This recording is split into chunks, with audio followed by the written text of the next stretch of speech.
Hi, welcome to my channel, Math Made Easy with Laurel. I'm Laurel, and in this video we're going to take a look at how we find present value for our general annuities due.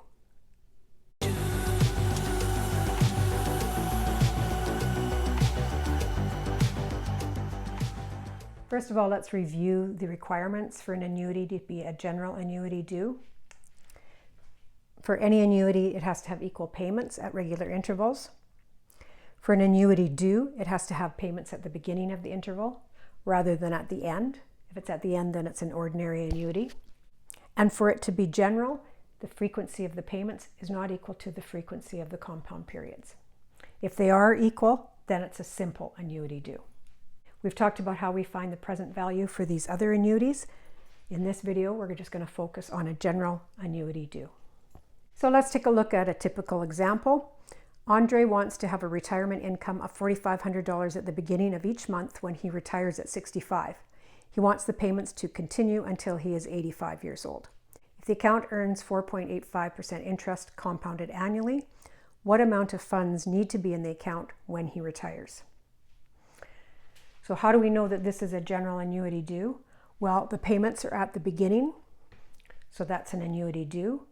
And then if we take a look at the frequency of the payments, they're going to be monthly, whereas the compounding is annually. So the number of compound periods in a year is only 1, and the number of payments in a year is 12. So because they're not equal, it is general. So this is a general annuity due. So our timeline is the start of retirement up until from 65 to 85 is 20 years. The account is earning 4.85% compounded annually, and Andre wants $4,500 monthly at the beginning of the month. And we want to find present value, or the value that needs to be in there when he starts retirement. So there are different ways that we can calculate this. I'm going to show you a formula that I prefer, and then I'm going to show you how you can do this on your Texas Instrument Business Analyst calculator. If that's all you're interested in, skip ahead to that. But for those of you that need to know a formula, let me show you what we're going to use. This is our formula. Don't be too overwhelmed. I know it can look a little bit intimidating, but I'm going to define what all the variables are, and we're going to go through this example by plugging everything into this formula. First of all, if you remember finding present value with ordinary general annuities, it looked like this. The reason that this factor is here when we're doing general annuities due is that because the payments are at the beginning, there's that one extra compound period. So this factor takes into account that extra compound period. So our formula is present value will equal the payment amount times, in the numerator, 1 minus, in brackets, 1 plus I, where I is the interest rate per compound period, to the exponent of CY divided by PY. CY is the number of compound periods per year. PY is the number of payments per year.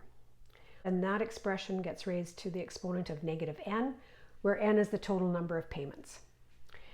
In the denominator, we have 1 plus I to the CY over PY minus 1. And then we multiply by this factor, 1 plus I to the CY over PY. Let's define what all of these variables are in terms of this example, and then use this formula to calculate what Andre needs in his retirement account. All right, let's start with payment amount. Payment amount is $4,500. I is the interest rate per compound period. It's compounded annually, so our interest rate will be 0.0485. N is the total number of payments. If payments are monthly, there's 12 a year, and our timeline is 20 years, so there will be 240 payments. The number of compound periods per year, if it's compounded annually, that's just 1. And the number of payments per year, if Andre is getting monthly payments, then that's going to be 12. Let's plug these numbers into our formula. Present value will be equal to 4,500 times 1 minus 1 plus I, 1 plus 0.0485, I went ahead and added, so it's 1.0485 to the exponent CY over PY, so 1 over 12. And then that's raised to the exponent negative 240. Over 1 plus I is 1.0485 to that same exponent, 1 over 12 minus 1. And then that gets multiplied to 1.045 to that same exponent, 1 over 12.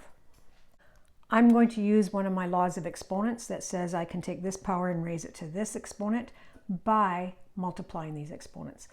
So 1/12 times negative 240 will equal negative 20. So I'm going to simplify this so that it only has the one exponent, negative 20. So this expression now is a little bit easier to work with and put into your calculator. Still going to be tricky. Use brackets, for example, around your numerator and around your denominator, and understand how to work with fractional exponents as well as negative exponents. But once you punch that in correctly, you should get a value of $699,378.06. This is what Andre needs in his pension account when he retires in order to get the $4,500 at the beginning of each month for 20 years. Now let's take a look at how we can calculate that same value, much easier, using the time value of money functions on your BA2 Plus calculator. Before we start plugging our values in, let's take a look at our calculator. It doesn't say beginning on the screen, which means the calculator is in its default mode. That means that it's doing payments at the end of the interval. We don't want the end, we want the beginning. So in order to get that, we're going to go second function, PMT, that's beginning, and then second function, enter, that'll set it. And now we can quit. And you'll notice it says BGN at the top, which is now going to allow us to do any annuity due question where the payment is at the beginning of the interval. Let's find these values. If Andre is getting monthly payments, then there are 12 per year. If the interest is compounded annually, that's once per year.